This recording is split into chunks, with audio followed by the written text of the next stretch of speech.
રાજકોટમાં જે દુર્ઘટના બની તે સદગત આત્માઓને શાંતિ મળે એના માટે હું શ્રદ્ધાંજલિ આપું છું.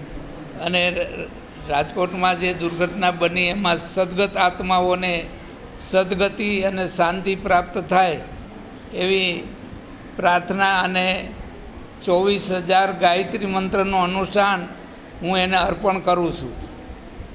અને પરિવારજનોને સહન કરવાની શક્તિ આપે એવી માતાજીને પ્રાર્થના કરું છું. જય માતાજી.